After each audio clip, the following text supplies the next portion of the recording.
For whatever it's worth, I'm glad you're here. What? No, circumstances could be better. I'm just saying, I'm glad we found each other. I'm not hugging you. You guys ready or what?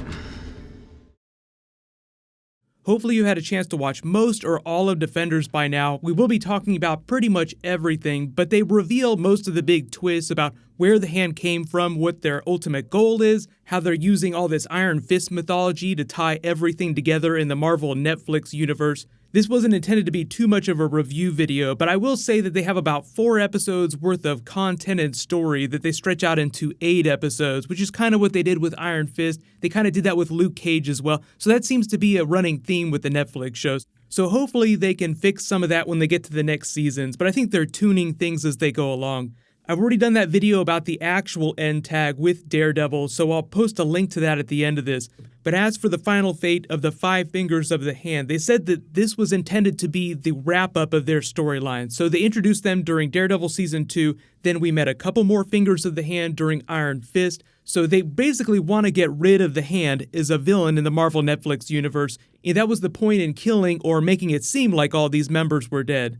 So if it wasn't clear, at the end of the series, the door that they're trying to get Iron Fist to open is a door that sort of connects them to Kunlun with the skeletons of dead dragons like Shao Lao. They imply that during their first life in ancient times, there used to be many, many dragons. We're just seeing the skeleton of one in particular, and they make it seem like it's the skeleton of Shao Lao.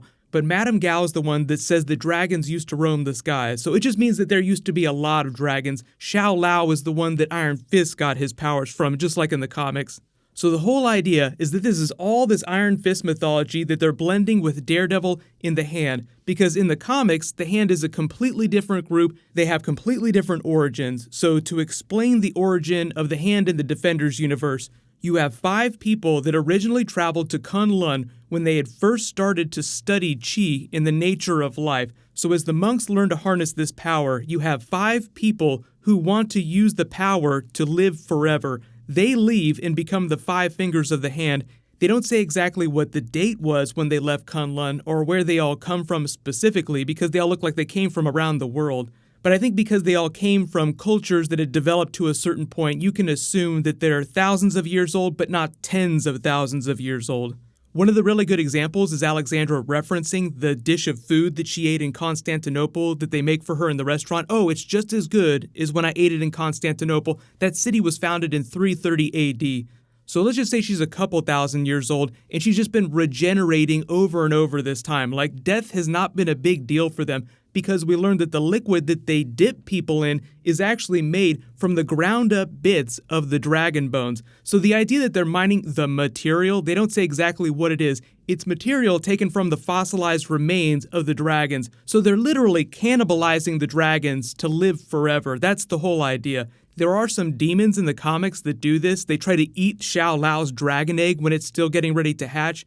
So in the comics, the Hand doesn't do any of this. There's no big crossover with Kunlun. There is a Fraction storyline where the Hand does try to infiltrate Kunlun, but that's about it. In the comics, the Hand actually starts out in the Daredevil comics. The 5 fingers of the Hand represent the 5 islands of Japan, so their origin is based much more in the real world. But because the Netflix universe wanted to bring this all together, they just decided to tie them to the Iron Fist mythology, so it's a bit of a big change there. But the other big change is that the Hand in the comics also worships a demon, like they literally call it the demon. It gives them special powers, and they try to find a vessel so that it can re-enter the world. So a big Daredevil arc is called Shadowland, where Daredevil literally gets infused with the demon. So like they say, the devil of Hell's Kitchen. So for a time, he becomes possessed with the demon and looks like an actual devil. So the metaphor becomes reality. So when people talk about the black sky and Elektra, that's kind of where we thought they were going. They're like, oh, okay, Elektra is going to be the vessel for the demon that they try to resurrect. Nope, they're not doing any of that. But if they have mystical dragons, maybe they'll eventually get to demons too. But the way they're making it sound, the big villain of the next Defenders team-up will probably wind up being the Kingpin, because it sounds like they're going with more real-world villains. I think they have a couple problems with the Iron Fist mythology right now. Like, think about all the times that Iron Fist was trying to explain his origin to Luke Cage, and he's like, he just scoffs at it, like, that's not real. I'd rather face a dragon than Jessica Jones any day. And it just sounds weird coming out of Iron Fist's mouth. Hey, why don't you tell me again about how you punched the dragon and got your magic hand? During the final trial of Shao Lao the Undying, I plunged my fist into his molten heart. I was kidding. I'm from Kunlun. I plunged my hands into the heart of a dragon. That's where I got my power from. And Luke Cage laughs at him. We're kind of the audience in that moment too, just because it sounds so ridiculous, even though if you've read the comics, that's exactly how he gets his power.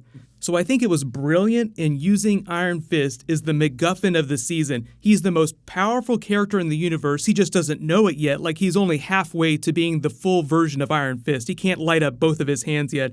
And in the comics, he can actually light up his entire body, crazy OP, so he will be the most powerful person in this universe once he gets his shit together. But one of the funny things about the Defenders series is that Alexandra, Sigourney Weaver's fantastic in the role, even though sometimes her motivations aren't always clear. She's just afraid of death. She never wants to see that black space again where she's talking to Elektra. Our goal is to never have to see that again. But the other members of the Hand sort of admit, we don't care about that. We just want to go home to Kunlun. We're tired of this existence. We want to go home to die. It sounds like most of them have made their peace with death. And it's really Alexander that's freaking out over the idea. Like, that's why they have that extended sequence at the beginning of the series where she's getting examined and they're like, hey, all of your organs are failing. Your entire body is shutting down.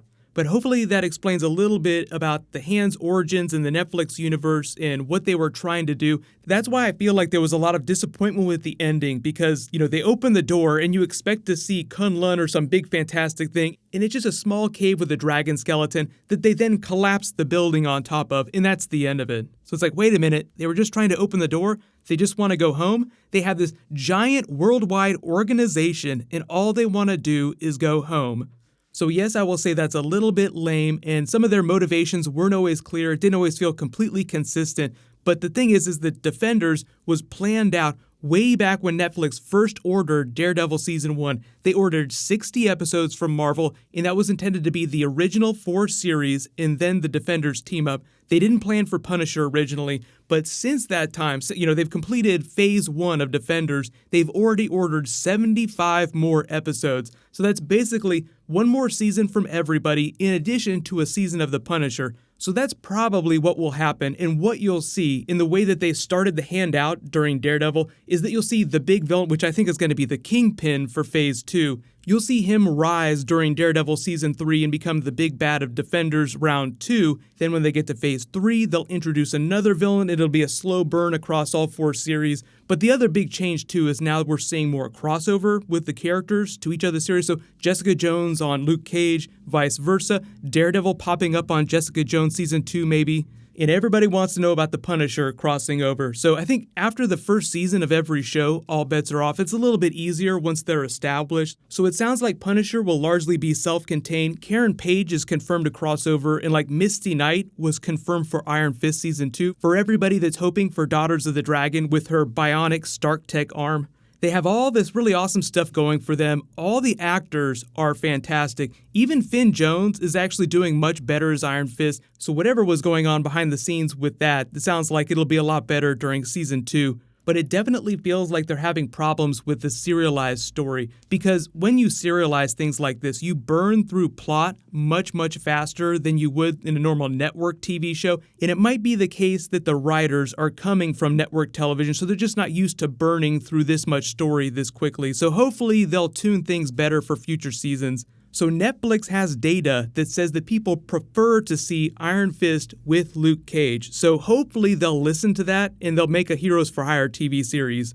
But let me know in the comments, what were your guys' general feelings on Defenders? I feel like Daredevil was still probably the strongest character. Jessica Jones was great as comedic relief, just commenting on all the ridiculous stuff that was happening. You look like an asshole. It's your scarf. The scarf looked better. Nice ears. They're horns.